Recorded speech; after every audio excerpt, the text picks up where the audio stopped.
Hello, everybody. Happy Friday. Norwich City finally back in action after what feels like a lifetime since that loss to Middlesbrough at Carrow Road. Adam Harvey, joined by Connor Southwell for your preview show. A little pre-record for you guys today. We're soon hitting the road. I think when you're watching this, we will be en route to Newport for our lovely stay in a hotel this evening ahead of the big game tomorrow. So, Connor, to start off, I suppose it's been a while since we've done one of these. So, what do you want to see from Norwich City after the break? Swansea City, Russell Martin. It's not an easy test, is it? No, it's not. It's somewhat of a unique test, I think, in the Championship. A team that is very hungry, not just to have possession, but to completely starve opposition teams of the ball. And Dean Smith said at the press conference, you saw him, I saw him, felt there was a bit of energy in him, whether that's been created by the reset, and perhaps to an extent we're all feeling that at the moment. But this is going to be a real test, I think, actually, of what he wants to see from his Norwich City side, which is improvements in terms of their out of possession, off the ball behaviours, particularly when you look at in transition, but also their work against the ball and how they play. He feels that they haven't had as much possession in sort of the games that led into that World Cup break than they did in the early part of the season. I'd be inclined to agree.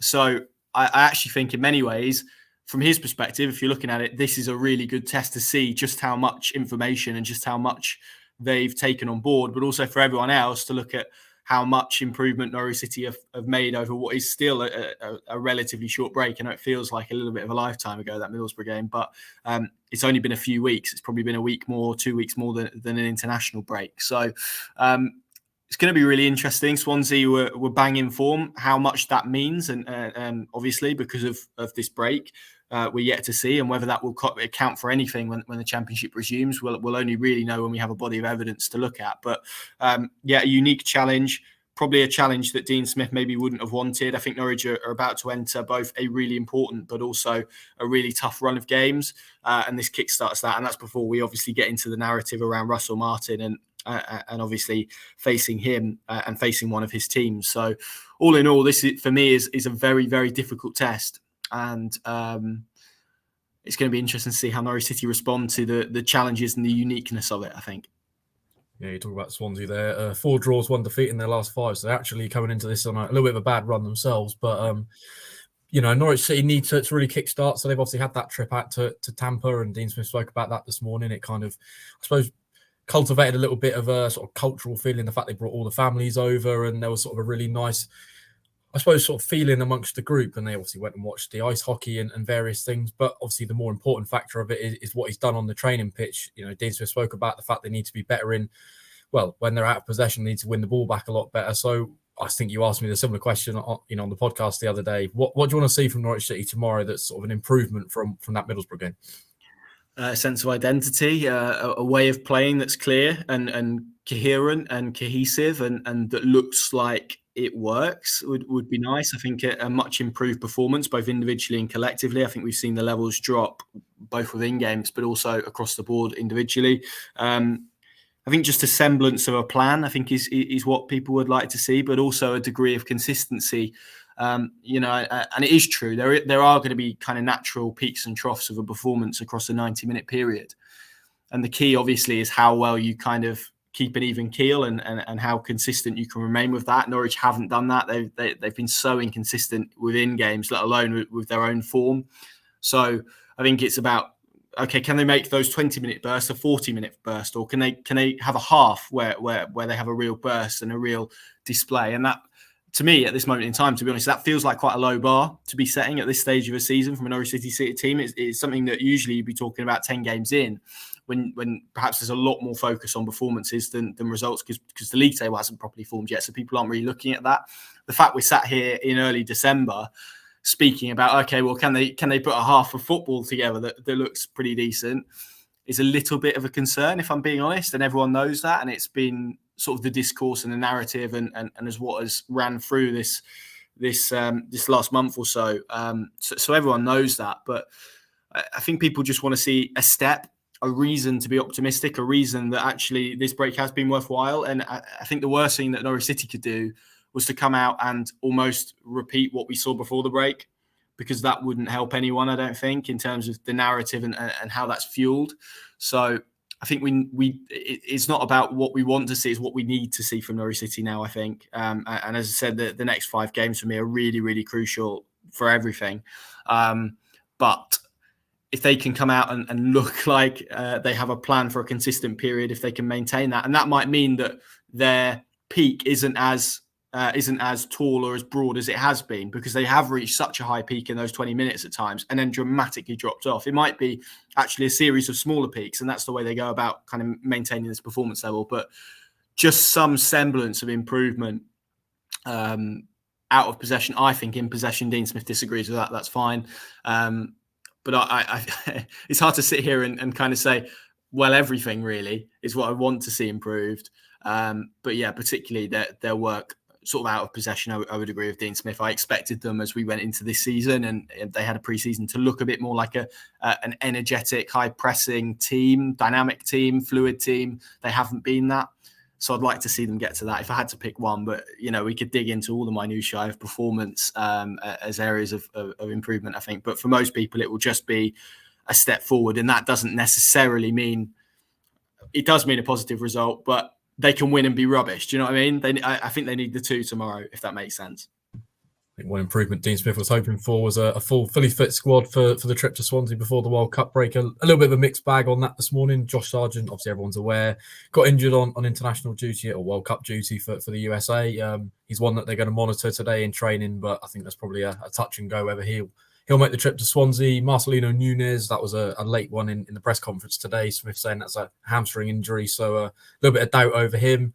Big blow for Johnny Rowe. Obviously came back from his really sort of long injury, got his sort of rehab in early doors ahead of sort of the start of the World Cup break. Went out to Tampa, rolled his ankle, and obviously had to have surgeries to kind of keep him out for 2 or 3 months. Byram and Sorensen are in the late stages of rehab, so that's very positive as well. Looks like they'll be back sort of in the festive period up and coming. But I think the really big positive I want to talk about here, Connor, is certain Andrew Omobamidele and Adam Ida. Very positive news on that front. Both of them played 30 minutes against Manchester City in a friendly last Saturday.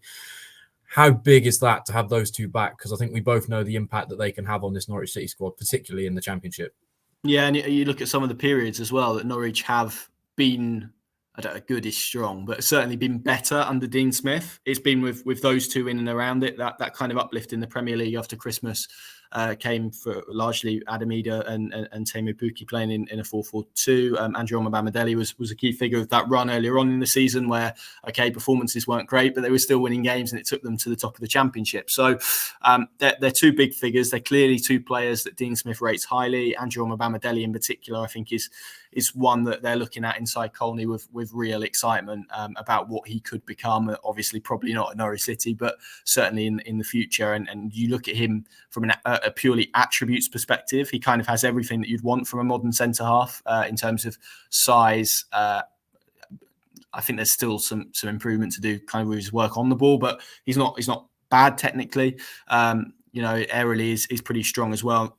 Little bit of pace about him, again, not huge amounts. There's still been periods where he's had to be kind of rescued a little bit by Grant Hanley as in that bit more of a sweeper role. But he offers, and because obviously he plays on the right as well, we can probably then get into a debate around how you set up the back 2, because that then probably pushes Grant Hanley to the left. He's not a natural left footer. He's looked a little bit uncomfortable at points on that side. So there's a dilemma there. But in terms of pure frontline option, he's probably in the top 2 of the best central defenders they have at this moment in time, which for his age is frightening. And Adam Ida, again, it seems to be kind of the age-old discussion, doesn't it?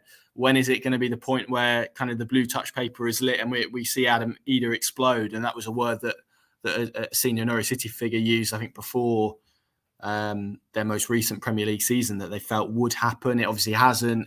You're going to have to use the term that Dean Smith used this morning because I've forgotten it, but it was basically he is susceptible to getting fluid on his joints, basically, wasn't it? Which isn't a great sign, to be honest, at the age he's at. But we all know what he's capable of. Again, really powerful forward. I think he's developed his all-round game in the last few years, but we haven't really been afforded a run of games to really watch that. So that will give Norwich some attacking depth from the bench in a striking position, which they haven't really had. So both of them will come back and really add to the squad. I think whether they will add to it to a sense where we now see a major uplift in performance, I guess that's probably the bit that's up for debate. But as two individuals, certainly really, really positive news to have them back. And it felt like Dean Smith has been waiting for them both to come back for a little while now. Yeah, before we touch on Swansea, I just want to sort of divert to a more general question. Dean Smith said there's 25 games left so far this season, the rest of the season. And I suppose Isaac Hayden now going to be fully back up to speed. Someone like Gabriel Sara's had another 3 months to or 3 weeks, to work with the squad. It does feel like 3 months. I suppose, how exciting is it now to these sort of next 25 games? Is there maybe optimism again for the second half of the season? Because it really felt like after that Borough game, a lot of fans felt really, really low and maybe kind of wrote off Dean Smith and the season. So I suppose, has this kind of break maybe come at a good time for Norwich to really kick on? Yeah, definitely came at a good time. I think everyone needed a break. Everyone, fans, players, us, everyone needed a break from it and a little bit of a period away from it. I think just to calm down, to reflect, to think about it. Some people haven't changed their opinions, and I totally understand that. I'm sure maybe other people are feeling a little bit differently than perhaps they were when they walked out of that Middlesbrough game. But ultimately, it will come down to what they do tomorrow, won't it? Because if they lose again and the performance is stodgy again, and we're kind of back to where we were pre-World Cup break, then I think actually a lot of that will just be heightened again. I don't think we do go back now. If they win, well, again, what does that win look like? Is it a tangible step forward? Is it a fluky 1-0? Because I think if they win but don't win particularly comfortably, then everyone's going to say again, well, that is just kind of papered over the cracks a little bit. So I really think how tomorrow goes will dictate kind of how we look upon the next few weeks, because a defeat again where they have a burst or they're not great or the opposition get the better of them, and everyone, the anger, the fury, the frustration, the criticism is just going to come back again. It's going to come back in droves, and people will be looking at that period and saying, well, why didn't they make a change in terms of head coach? Now, if they win, and they win emphatically, and we do see this different animal out of possession, of course, because that's the context we have to wrap around it. But if we do see this improvement, then suddenly there's a completely different shift in narrative. And we're talking about how maybe the break was utilised and how this can be a fresh start and there can be a reset. And we're talking about a Norwich City 2.0 and a redemption story. So for me, I think the tone of it and the narrative of it probably gets set, and we probably know what it will be at 5 o'clock. If it's a draw, I think we probably lean back towards the negativity side than we do the positivity side, unless there's been a really, really good performance and the Swansea goalkeeper's had a blinder or whatever, something's happened that has meant that Norwich City haven't come away from South Wales with a win. So that's kind of how I read it, and it's a bit strange to kind of be in that, where it's a win means this and a loss means this, but I think we're in those realms now, and there will be some people who will believe they have seen enough already and are so set that this will not change and the performances won't change and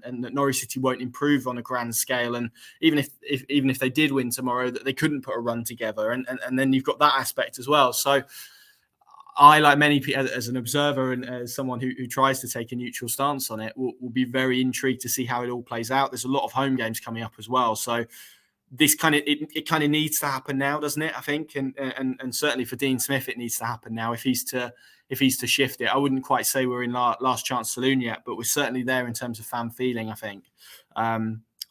So it's not ifs or buts or what the feelings will be.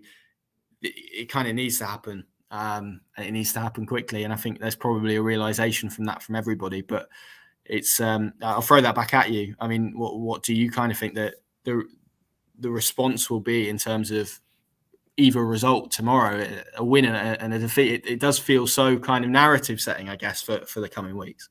Yeah, I felt when the club tweeted sort of this on this day Dean Smith was appointed, that was kind of their post that was, we're going to back this man for the upcoming games. And it does feel, that there's going to be a period of time with Dean Smith still in charge, irrespective of results. So you've got to kind of, I feel like you've got, back him now and get behind the boys, because, they're still in an okay position. And the fact that the league is generally so poor, Norwich are still well in the playoffs, and there's no reason, only 6 points off second. So a few results strung together over this festive period would really sort of revitalise the mood. But I do feel that if there's a negative performance tomorrow and they lose the game, that this kind of upcoming Christmas period could maybe be, I don't know, maybe been sort of I don't know, could really feel negative then. And I don't know, I'd worry for what the fan base is going to feel for ahead of that one, really. Yeah, I wrote this, I think, at some point during the World Cup break, but it doesn't feel like he's had his kind of D-Day yet. Do you know what I mean? It doesn't feel like he's had that game where it has fully tipped. I think we're pretty close now, to be completely honest. And that's what makes the next 2 weeks, because we can all kind of see it. And you know, we've all been in these positions before when you have a manager who is in the position that he is in at the moment, and there comes a defeat, and then there's that home game, isn't there, where it's like, and we had it a bit with Stoke. It was kind of teetering on the edge for a little while, but obviously they went on to win that game and finished it pretty strongly, so it didn't happen. It kind of feels like we're at that point again. We're only a couple of games from it really turning, so that's what makes the need for a really quick start really important. But also, I mean, exactly what you mentioned there are no excuses now. It's been stripped. You've got players who are back, you've got players who are up to speed. You've got he's had time to work with his squad, so even the argument that they haven't really had a lot of time on the training pitch is null and void now. This is really the period. This is going to be the one where the spotlight shines brightest, and they've got to prove that they can put on a show and that they can build some momentum. Because if not, then we all know how this ends, and it's obviously not how anyone will want it to end. So for me, it's kind of a necessity now, rather than a we hope they can do this, or they need to do, it needs to happen now, I think. And that's what probably makes the next few games really, really important for Norwich City season, I think. And I think, we were on the podcast and John Punt kind of described it as a period that almost feels defining. I think I probably agree with that, really. Yeah, before we get your all-important score prediction, Connor, I just want to touch a little bit on the Russell Martin element, a man that's got 300 plus appearances in a Norwich City shirt. I spoke to a good friend of mine yesterday on Terrace Talk, a Swansea City fan. He kind of spoke about Russell Martin bringing this sort of Swansea way, is the way he defined it. Very progressive attacking football. It felt like something that was maybe cut from the Daniel Farke cloth. I suppose, how do Norwich City approach this? We kind of know what Swansea City are. We know Dean Smith likes to maybe look at opposition and maybe set up to kind of, I suppose, counteract their qualities. So what do you expect from Norwich City in terms of a setup tomorrow, and maybe the players that Dean Smith will pick? If I was him, I'd be looking at pace, because I think, as we mentioned right at the top of the show, they're a team that will want to starve teams of possession. They want to have 65, 70+% of possession. They want to make hundreds and hundreds of passes. It's a really rare form. It's a bit like torture, I would imagine, if you're playing against it, because it is physically so difficult to defend for long periods of time when you don't have the ball. There's a saying in football, which I'm sure people will know, just let the ball do the work. And actually, if you don't have it, you obviously can't. So it makes life a little bit more difficult. I think it will be about how dominant they are in transition. There's obviously a degree of how good they are at pressing as well, because if they can win turnovers, they can obviously then execute and exploit those transition opportunities with greater readiness. And I think if they do that, because of the way Swansea play, they are very philosophical. They do want to push their fullbacks on. They do want to engage them in periods of prolonged possession.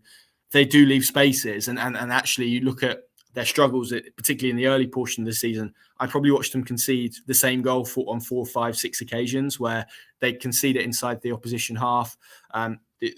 The opponents would often gamble and leave wide players or attacking players in those positions to exploit that space. They create overloads. It comes across, they score a goal on the counter-attack. So, for me, it feels like it's going to be a game of patience. I don't think Norwich are going to have as much of the ball as they would like. But as I said, I think it's a really good opportunity to test what they've been working on. As for the Russ factor, it just adds an extra edge, doesn't it? Particularly given, and let's not hide away from it, there will be some Norwich fans looking at him as a future Norwich City manager, and given kind of what we've discussed about Dean Smith, is kind of why it makes it important that from Smith's perspective that there is a victory and there is a tangible step forward in performance to kind of quieten that down a little bit. Whether and I know he even though he was so successful here, he is still to some quite a divisive figure because of maybe the era that he oversaw, but undeniably a Norwich legend for his service, and I'm sure he will get a good reception from Norwich City fans as well if the opportunity allows. So it's a tricky one, and I'm really struggling to kind of see how it's going to go. And I almost said my score prediction, so I'm not going to do that. But I do think it might be a tough afternoon again for Norwich City, and it might have to be one where they soak up another or quite a few punches, and their ability to roll with that will probably define how successful they are in terms of points and in terms of results tomorrow, I would say. Yeah, he touched upon all the elements there. Russell Martin, Matt Gill, obviously in the dugout for Swansea. Dean Smith needing the result. Norwich City had the break. It feels like they're supposed to come back a different animal. So with that, Connor, what's your score prediction ahead of the long trip to Swansea? 2-2, I think. But even that, I'm not fully in with. I just think Norwich can't afford not to lose this, and I think you outlined, and you're right, and my head's obviously a bit frazzled with the break, but Swansea haven't necessarily been on a great run either. They've drawn a lot of games, so two teams in a fairly similar position. I could see this one ending in a draw, and quite an entertaining draw as well, because I think Swansea will present opportunities on the counter-attack, and I think Norwich, and the way they've been defending of late, they will present opportunities as well. So I could see this being quite high scoring. So yeah, I'm going to go over 2-2 draw. Yeah, I think I'm feeling a little bit more positive. Last time I went to Swansea, 1-4-1. Don't see anything of that ilk tomorrow, but I do see what about that game as well? I was in the away end that day. It was the first time that I thought, yeah, this team's going to win the league. And so I was quite early on that compared to a lot of people. But yeah, I haven't not to be too mean, but I haven't had that feeling at all this season. So something like that would be nice, though. Well, let's hope something of that, could come tomorrow. A 4-1 win would be great, but I don't see it. I'm going to go with 2-1. A little bit concerned that there might be no Josh Sargent as to where the Norwich City goals might come from, but someone like Gabriel Sara really starting to see sort of improvements in his performance, can see sort of someone like that getting on the score sheet tomorrow. And hopefully for all the fans making the really, really long journey down to Swansea, they can get a good performance and a result, because they deserve it after making that effort. And obviously we've got the England element tomorrow as well. Connor, score prediction on England before we round off. Defeat on penalties. I think it'll be 1-1. I think it'll go. I don't think there's a lot between the teams, if I'm honest. And I know there's been, I don't want to go off on a complete England tangent, but I know there's been a lot of talk about Kylian Mbappe, but I also know that the French media aren't that hot on this team at the moment. And I do think that there are areas to get at them. I don't think their central midfield partnership is as strong as England's, for example. I think they play Koundé, don't they, as a right back. He's not a right back. I think there's an ability there to get at them. It probably will ultimately come down to that battle, won't it, between Mbappe and Walker, and how quiet they manage to keep him. I just can see it going the distance, being quite an enduring watch, and then sadly a defeat on penalties. But I really hope I'm proven wrong. What I would say is I think if England can get through it, and I think that it's so marginal this game, I could see them getting to the final and probably losing to Brazil. Yeah, I said exactly the same thing to a group of friends the other day. I think they win this one, they'll make the final. So it feels like a defining day for Norwich City and England tomorrow. Hopefully we get two positive results for the long journey home. Thanks for joining us this lunchtime on the preview show. Lots of really great content across our channels. Of course, you've got the Dean Smith press conference video up. You can go and listen to what he had to say ahead of this one. Connor, you can plug your little interview you got yesterday as well with a certain ex-Norwich City manager and player. Yeah, nice chat with Martin O'Neill. So part one is up now. That's all about his time as a manager, which was very short-lived, but some good stuff in there about the fallout with Robert Chase, Dean Windass. We've all heard that tale, haven't we? And about exactly what occurred there. So that's a really good quotes from Martin. It was a really enjoyable interview. And then we'll have the second part of his time as a player, 2 spells at Norwich City as a player. So that's some good stuff on that as well to come next week. Yeah, we got that. And then there's Terrace Talk as well. So head over to the Pinken and the Pinken Plus app, of course. That's where you can get all this really great content. And we'll all be at the Liberty or Swansea.com Stadium, as it's called these days, tomorrow ahead of this one. So all your usual team news, build-up, reaction will be across our channels. So keep it locked on, of course, on our socials and our channels for tomorrow ahead of this one. So we'll now head to Swansea. Thanks for joining us. And fingers crossed, Norwich City and England can get a positive result tomorrow.